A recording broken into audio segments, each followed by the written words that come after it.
Hey, everyone out there spending your Friday with us. We made it, as I say every Friday. Welcome back to Friday Film Club. I'm Tonya Mosley. I co host Here and Now. It's our daily news magazine from NPR and WBUR. And I also host the podcast Truth Be Told. Now, if you haven't joined us before, let me tell you a little bit about Film Club. So, every week we choose a film that you can stream from home.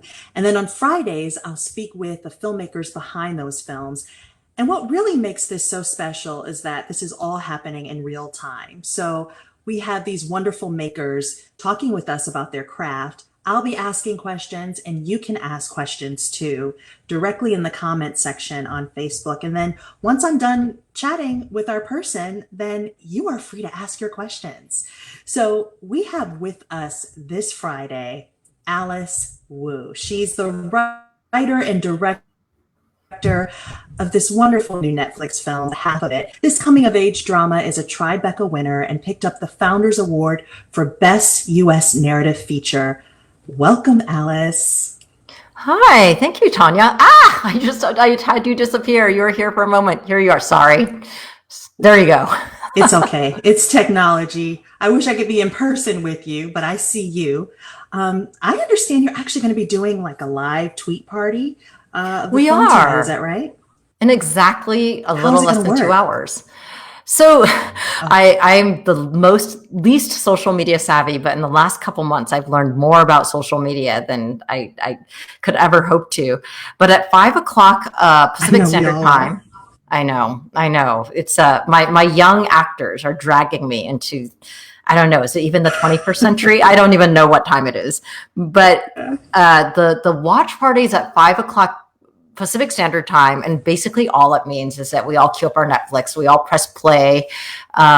You find me, I'm at that Alice Wu is my Twitter handle, and then you can find all of them, and you use the hashtag the half of it, and I'll probably announce another hashtag, and then we're all watching at the same time, and people can I'll be tweeting. We're all going to be tweeting like thoughts as we're watching, but we'll also try and answer Yeah. questions. So you can add us, I guess is what they call it. As long as you use the hashtag, we'll be able to sort Yeah. of It's find. so fun. Yeah. It's so Oh, fun to watch movies and shows like that because it's interactive, you know? You can just comment with people and talk to people about different scenes as they're happening. So that's really cool. So just to tell folks a little bit about the film, the half of it is about this smart, cash-strapped teen named Ellie Wu who agrees to write this love letter for a jock for money. But what she doesn't expect is to become his friend and actually fall in love with his crush, the person that she actually wrote the letter for. I mean, Alice, this is such a tender heartbreaker. I know. I guess it is. I mean, I think at the time I wrote it, I didn't know that this film would even get made because I'd left the industry 10 years ago. So I think I was really just writing from a Yes. place of, yeah, I was writing from a place of I was trying to understand something about love myself. And specifically, Mhm. we live in a world where I think we really exalt romantic love, which is wonderful. I'm the last person to Yeah. be like, boo on romantic love. But I feel like sometimes we give short shrift to all the other kinds of love out there. And if I'm really honest, probably some of Mhm. my bigger heartbreaks weren't even over like breaking up with a girlfriend. It was, the kind of heartbreaks that can happen between a Yeah. parent and a child, or in this case, between friends, like best Mhm. friends, right? And so it's from that place that I was like Yeah. writing. Yeah. Oh, I want to talk to you about two things that you just said there. Number one, that you had been out of the business for more than a decade before you came back to the business with this film. And also, this idea of love and heartbreak, and how sometimes friendships or parental love can be just as deep of a heartbreak as romantic love. I read that it was actually not intentional for you to make the characters teenagers. This story was kind of based on an experience that you had. Tell us a little bit about that. yeah. So the story actually isn't based on that. The story is actually based on sort of like once I decided to write it, the story became something else entirely. But the Yes. desire to write something came out of, like, I'm gay, and I came out in my senior year of college. And as I was alluding to earlier, like when I think about my big heartbreaks, it's kind of like funny and kind of ironic. But the truth is, my first big heartbreak after I came out to myself was not over a girl, but actually over a guy. And it was actually over my straight best friend, who's a guy, who, you know, when I first met, we're both computer scientists. I would never have thought to myself, this guy and I are going to become best friends. But like sometimes you just meet someone and for whatever weird reasons, the two of you just get each other. And like we'd have these like super intense conversations like every day. And it was almost entirely about love. Like it was entirely about like, how do we get love? Right. And he seemed completely, which this would have been like early 90s. He seemed completely nonplussed by the fact that I was gay. Like I was coming out, like my family was having a very difficult time with it. I was terrified to tell my friends from college because I didn't want them to think like, wait, do you have a crush on me? You know, like there were all these things. So here's this person who just seemed to treat me completely the same. Like it didn't, you know, it didn't flummox him at all, which maybe today doesn't seem like a big deal, but back in the late 80s and early 90s felt like it felt revelatory to me. And we were very close. But I think our society sometimes, I mean, certainly back then, has a little bit of a hard time knowing where to put intimacies that don't track according to what our storylines are. You know, it's like the storyline is you're supposed to find your other especially half. Between men and women. Yeah. Right. Yeah. Yep. Yeah. Exactly. And the storylines, you're supposed to find your other half, right? And it's always means someone romantic. But what happens if it's like between men and women? And there's like, nobody wants to have sex with anyone. Like everybody just like, it's a different kind of intimacy. And I felt like there's something, like if I tell the story and I'm straight, I think more people would be like, well, of course, right? Which,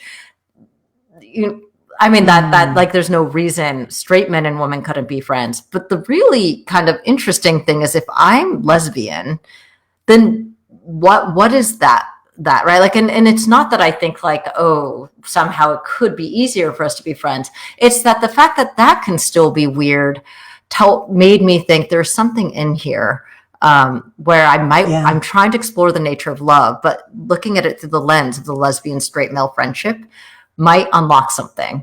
But then I was like, okay, this will be people in their 20s. But in the process of doing that, I realized maybe I'm too close to it. But I couldn't figure out how to get to an ending that felt, that just felt right. It felt authentic and real, or I could come up with something real, but it would be such a bummer that I'm like, why am I taking people on this journey?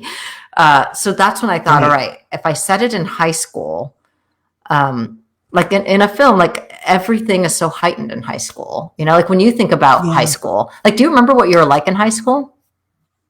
I do, which is why I find this film, it was the perfect way to tell this story that you're talking about this love lost between you and a male friend when you were a young adult. Because for high school, endings, as you said, are beginnings. You know, you find the pure nature of friendship, and you learn and you understand the pure nature of friendship in high school. It's like when we really start to get those best friends outside of our parents and outside of, the confines of being a younger person. And so you're learning about yourself. But then if there is heartbreak, there's the optimism that, well, I have a future ahead of myself. And this is just a moment in time where I'm learning. So many films about this age group, though, which I found super fascinating in watching this film, and I actually cried, Alice. I cried in the middle, I cried in the end, is that so many films that are about this age group are often just about drama in a way that takes you away from that purity that we all have felt in building relationships with friends that aren't romantic. How are you able to capture that as someone who is a writer and a filmmaker without it being earnest? Gosh, I don't know. Like Thank you for saying that. I'm glad that that's Yeah. true. I guess I just write what I write, and I have a very specific voice, and the way I direct is, how I want the actors, like what kind of, what kind of cues to give them in terms of what directions to head in. And I think maybe it's just that fundamentally, fundamentally, I am kind of earnest, but I'm also sarcastic. Like I have kind of a dry sense of Yes. humor, and Ellie has a very dry sense of humor. But what Who's I'm the not, main character? Yeah, she has a quick wit and a dry sense of humor. and for she's sure. dry, like she's sarcastic. But what I'm not is cynical. I think the fundamental thing is I'm just not cynical. And I think that's probably what comes out, because I think there's a vulnerability in trying to figure out how to. I think it's hard in our current country to not be cynical, and let me be clear. I am enraged on like almost a minute to minute basis about what's going on in our country right now. So I'm not a Pollyanna about things. I'm not like everything is fine, you don't have to worry. I'm literally on a minute basis enraged about things that are happening in our country. Yeah. But what I hang on to is I fundamentally believe that humanity, like I do believe we were all at least born good. And I do believe that most of us, given the resources, would choose to do the decent thing on a person-to-person level, right? Even when we might espouse attitudes that could hurt other people. And to some degree, I want to show that, where I think Paul's probably got to be, if not the most lovable character. Like I literally have so many lesbian friends who are these like cranky old dykes who are like, I don't know, I'm kind of almost going straight for Paul. Like they love Paul. And like, you spend most of the movie falling in love with this like lunkhead. Yeah. Right? Like the first time you see him, you're like, who's this guy? This guy's like and then like you really, like he wins you over, and Daniel Diemer does such a beautiful job. But then he breaks your heart. The actor. Like, yes. Paul, like he breaks your heart at a certain moment. And I needed us to see that. Yeah. Yes. And just for those who will be watching the film and haven't seen the film yet, there is Paul, who is the friend, who is the jock, who basically asks Ellie to write him a love letter to another girl in the school. And he's paying her for that love letter. And throughout the character, I think we all fall in love with him because he is such an endearing character who wants to be a good friend. They become friends throughout the film.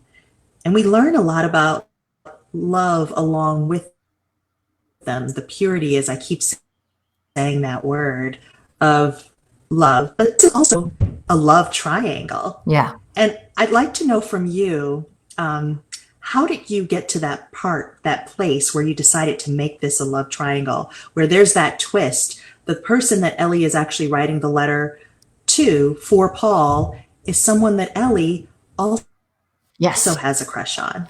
So this is very much a sort of take on the Cyrano story. So the classic Cyrano story is, person who for whatever reasons believes they are not worthy. Like the classic Cyrano story is usually it's like an ugly man ends up helping like a more callow, young, handsome man who's dumb woo a very smart, beautiful woman, right? Like we've seen that story, but I've always, there's some that, like, while it's a lovely, like, a plot line for a story, sometimes that story, there's some things, because honestly, in real life, like, honestly, beautiful women date ugly men all the time. And like, it's like, there's something about that, like, and I thought like, it'd be very interesting to do it from the standpoint of, sexual identity and someone who's queer, because now you really understand why Ellie, who's not really even like, she's not ever thinking about dating anyone. I don't even feel like she's out to herself. Like she lives in a small town. There's no Queer Students Alliance. She's not like out there writing manifestos. Yeah. She doesn't even think she has a chance at love or even a future. But that girl who won't admit her own likes to herself is slowly like, falling in love with someone who is the only other person her age who seems to get her. Like they both seem to read similar things. They both have a way of communicating. And I think for me, I obviously didn't have that happen when I was in high school, but I wasn't out to myself yet, but I'd had a crush on the same girl all 3 years of high school.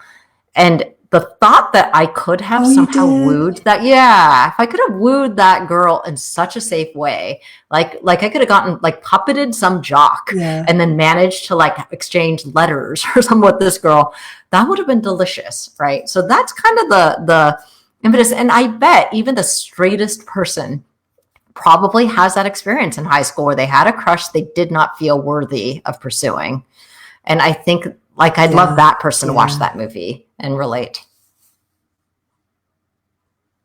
That's what makes this film very universal. I want to talk a little bit more about the film, but I want to talk about you because um, we touched on a couple of things about you. You're like a flutter of amazement because you kind of drop in. Oh yeah. So when I was in computer science, and when I was away from the industry for 10 years, but we got to get to all that so that people can understand the beauty of this moment with your new film. But That's funny. your path to filmmaking is really interesting. So, you were a computer science major at Stanford University, later a program manager at Microsoft. Tell us about this evolution to filmmaking. Well, I think it never occurred to me that I could have gone into the arts. Just being the child of immigrants who had worked so hard in this country, I think it's probably very common for the children of immigrants, where you watch your parents like they basically come to a country that's not Hmm. particularly welcoming. They're working themselves to the Hmm. bone. Like your job is now to they establish a beachhead, and your job is now to like secure the like secure the perimeter, like here Hmm. so that we won't get like ejected from Yeah. this country. So I was super practical. I always Mm. knew that I was going to be majoring in something that would at least keep us financially solid. um, but I always read a lot of books. Yeah. Like, it never occurred to me that I would do anything. Now, that said, the only character in the half of it that's based on a real person, and the name is even real, is Mrs. Gazelshop, Mrs. G, the high school English teacher. She was my junior The year high high school school English teacher. teacher. Yes. Yeah. Yeah, she was actually my junior high school teacher. She actually passed away 13, 14 years ago. But she Wow. really changed my life, actually. She was the first person who just indicated she thought that I could have done anything in the Mhm. liberal Yeah. arts. I just remember like I'd go visit her when I like maybe once a year when I'd come home from college, and she would, I remember once she was like, "What'd you major in?" And I was like, "Well, I'm going to major in computer science." And she was like, "Well, that's a shame." And I was like, no one had ever responded that way. I was like, "Why?" And she was like, "I always hoped you'd major Yeah. in English." And it actually blew my mind that she thought that I could major in English, because I was like, "What do you mean? You think I'd be good enough to major in Yeah. English?" And this is before Amy Yeah. Tong's The Joy Luck Club had even come out. So it just not lacking any role Mm. models. Mm. And I know there were like amazing Asian American writers that had come out before then, but they hadn't broken into the mainstream. And so they weren't available to me yet. Like, I wasn't sophisticated enough to found them. So I was still reading classics, like the Mm. old classics of the Western canon, right? And so that kind of resonated in my head. And it wasn't, I was working at Microsoft, and it wasn't until the internet boom happened, the first one in the late 90s, where I kind of got a little bit of a break, because we'd been working so hard that there was no Yeah. time to think about doing anything else. And then all of a sudden, it was like we went from working 100-hour weeks to not having that much work to do, because everyone was trying to figure out how to monetize the internet. And I finally took a night class, Yeah. and it was like completely on a lark. I took a weekend class that fed into a screenplay class, and I thought, well, why not? And so I wrote in class 2 nights a week at the University of Washington Extension program. And to make a long story very short, basically finished the Yeah. first draft of my first script, Saving Face. And it wasn't until that thing was Yes. finished that I realized, like, oh, like, I think to this day, I'm a very project focused, but like, I'm not really someone who's like, I am a filmmaker, like I must make a film, because I don't think that's true. Like, Yeah. I think that there's a lot of great Yeah. content out there. Like, I don't need to make a film, right? So it's only if there's Right. something I love, then I will pursue it. So I think it wasn't until I got that script that I was like, I know the chances of this getting made are minuscule, but I'm going to go for it. And I also was lucky that I'd chosen a career that ended up being financially more lucrative than one would have expected.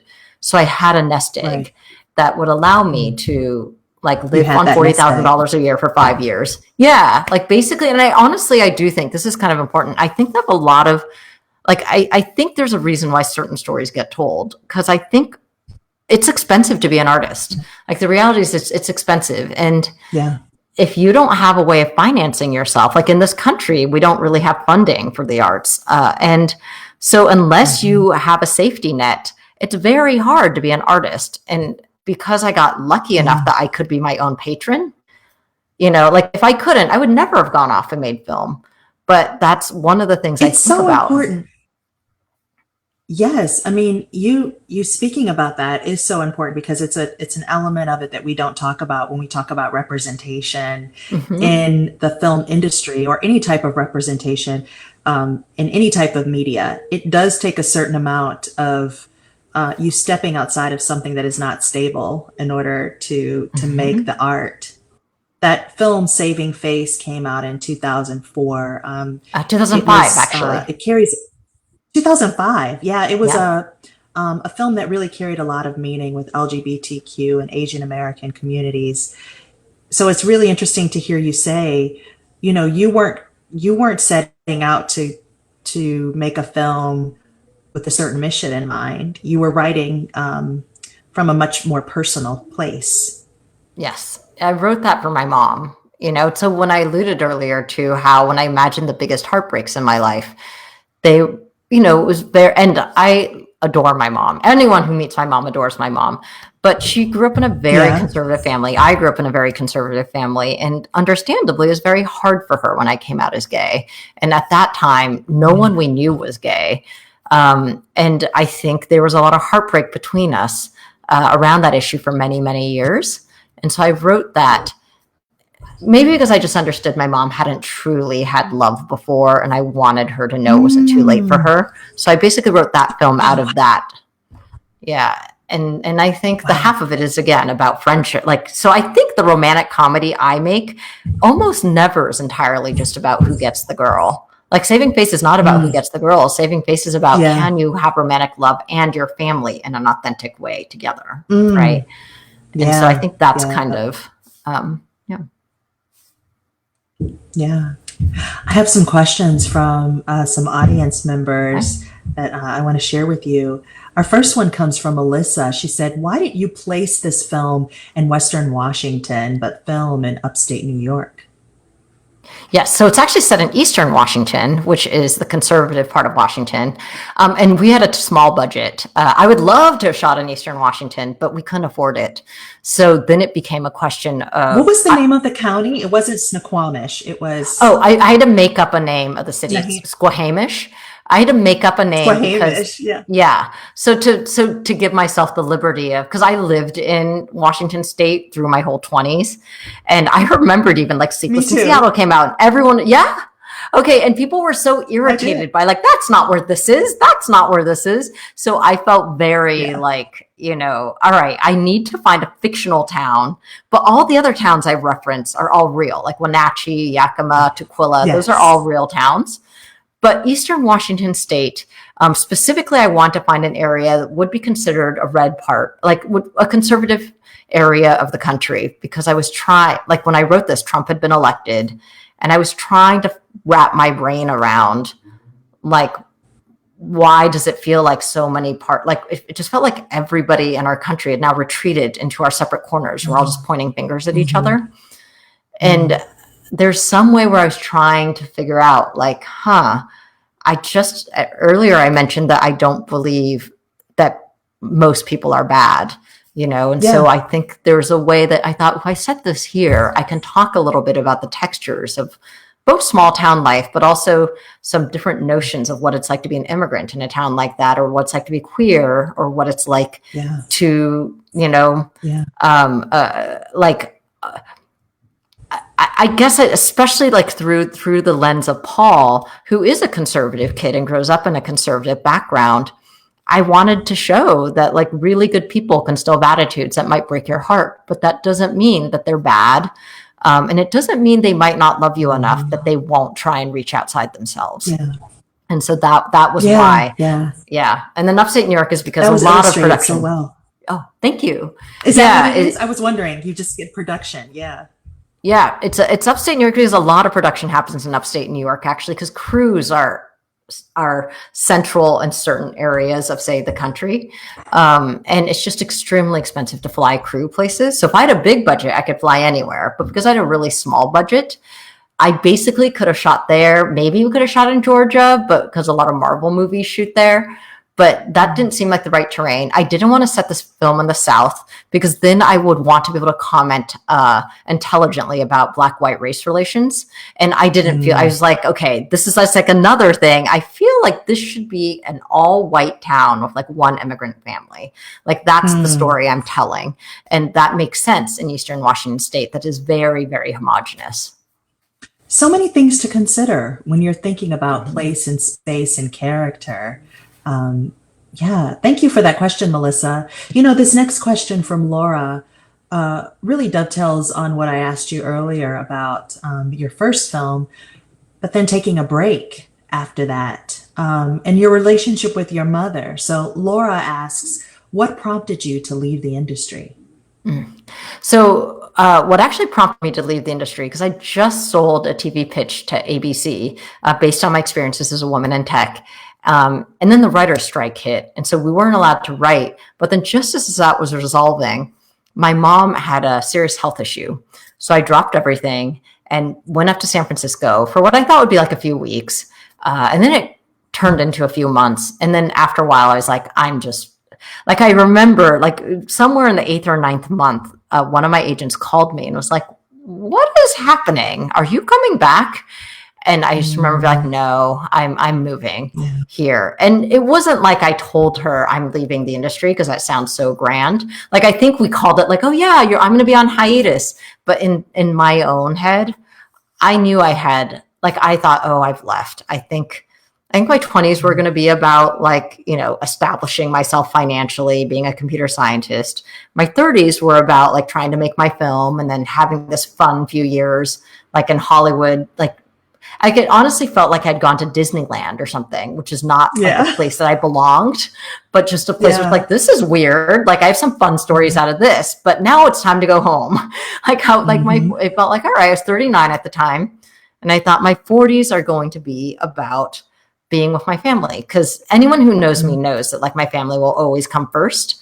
And it was actually kind of good to be, in a way, be tested that way. Where I think when something incredibly important happens in your life, it makes all your priorities incredibly clear. And spending a few years sitting around worrying about ego things like, will I have a career as a filmmaker? Should I write this? What should I do to increase my career? Was not actually all that fulfilling. And so, yeah, I think a lot of things were you know, like maybe if I was like madly in love with what I was doing, I'd figure out how to be here for a couple years and then go back down. But I think I was like, oh, I'm not sure this is entirely for me. But what was interesting is when I wrote the half of it, like maybe because I had those years where I wasn't writing, I was just doing improv and, you know, enjoying my friends. I now have like 3 other ideas of things I'd love to work on. And if any of them ever get to the place where I feel like they're worth showing, then as long as my family's fine, I'd probably have another run at it. Yeah. Which kind of brings us to this moment in time that we're in right now, because you left, but this story is what brought you back. What do you want people to take away from this film? Oh, wow.